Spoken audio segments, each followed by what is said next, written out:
अशा प्रकारच्या ट्रायंगलला आपण म्हणतो पास्कल्स ट्रायंगल. आता ह्या ट्रायंगल मध्ये आपण काय करत असतो, सगळ्यात अगोदर हा 1 लिहून घेत असतो. नंतर ही 1 ची सिरीज म्हणजे याला आपण असं म्हणू शकतो की हा रो 1 आहे, रो 0 आहे.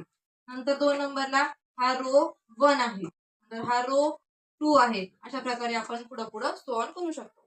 ठीक आहे. पहिल्या रो मध्ये काय असतो, एकच कोएफिशियंट असतो, त्याला आपण 1 म्हणतो. तर दुसऱ्या रो मध्ये हा 1 आणि 1 असतो. आता हा तिसऱ्या रो मधला कसा तयार झाला होता आपण बघू. ह्या 1 ची आणि ह्या 1 ची ह्या दोघांची सम केल्यानंतर हा काय बनला, इथं 2 बनला. त्याच्यानंतर हा 1 आणि हा 1 आपण पुन्हा तसंच लिहून घेतला. हा 1 + 2 हा बनलाय 3, 2 + 1 हा बनलाय 3, 1 + 3 हा बनलाय 4, 3 + 3 हा बनलाय 6, 3 + 1 हा झाला 4, 4 + 1 5, 6 + 4 10, 6 + 4 10, 4 + 1 5. पुढे आपण यानंतर जेवढ्या जेवढ्या स्टेप्स येतील किंवा जेवढे जेवढे पॉवर्स येतील सगळ्यांना आपण हे कंटिन्यू करू शकतो. आता ह्याचा उपयोग आपण कुठे करू शकतो, बायनोमियल कोएफिशियंट मध्ये करू शकतो. बायनोमियल कोएफिशियंट म्हणजेच काय, की ज्या प्रकारे आपण लिनियर कोएफिशियंट चॅप्टर मध्ये बघितलं, त्याच्यामध्ये आपण काय करतो, आयडेंटिटी यूज करतो. सगळ्यात पहिली आयडेंटिटी कोणती असती, बायनोमियल म्हणजे काय झालं, त्या नावात झाल्या 2 टर्म्स तयार आहे. बायनोमियल म्हणजे 2 टर्म्स. पहिली टर्म असती a + b, त्याचा पॉवर रो 0 म्हटला म्हणजे त्याचा पॉवर आला 0. कोणत्या संख्येचा जर आपण पॉवर 0 घेतला तर त्याचा आन्सर येत असतं 1. त्यानंतर दुसरी टर्म, दुसरी आयडेंटिटी म्हणजे a + b ⁻⁴ 1. कोणत्याही संख्येचा पॉवर जर आपण 1 घेतला तर त्याचा आन्सर येत असतं तीच टर्म. आन्सर काय आलं याचं इथे, a + b. मग आता हे आपण कसं क्रॉस चेक करू शकतो, आता ह्या a चा कोएफिशियंट आलाय 1 आणि या a चा कोएफिशियंट आला 1, म्हणजे हा 1 आणि हा 1.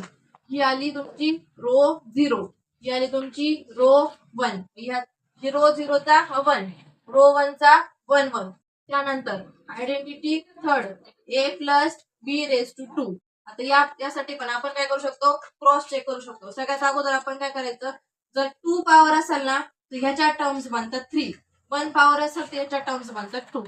अगोदर आपण काय करू, 2 बायनोमियल म्हणजे 2 टर्म, म्हणून आपण ab 2 टर्म साठी लिहून घेतलं.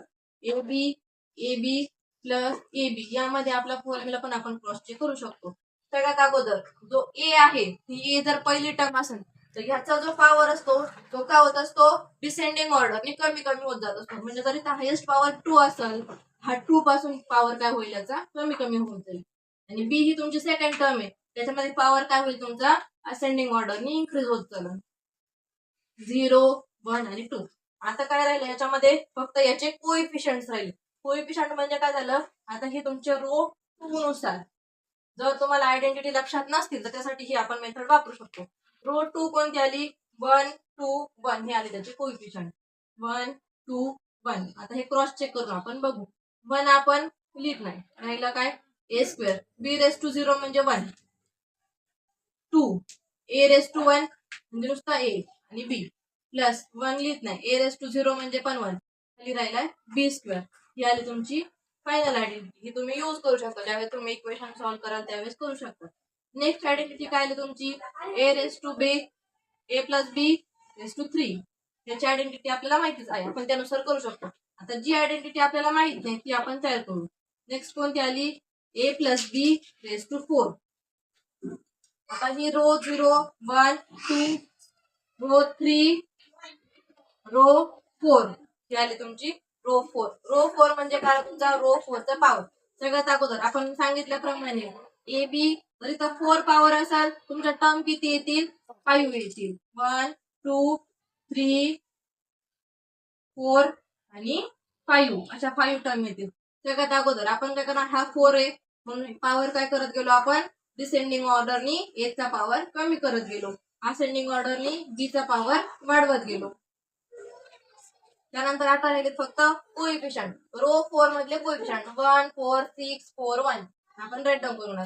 1 4 6 4 आणि 1. आता हे पुढे सॉल्व्ह करून घेऊ शकतो आपण. कसे सॉल्व्ह करणार, हा राहिला a⁻4 + 4a³ b + 6a² b² + 4ab⁻3 + b⁻4.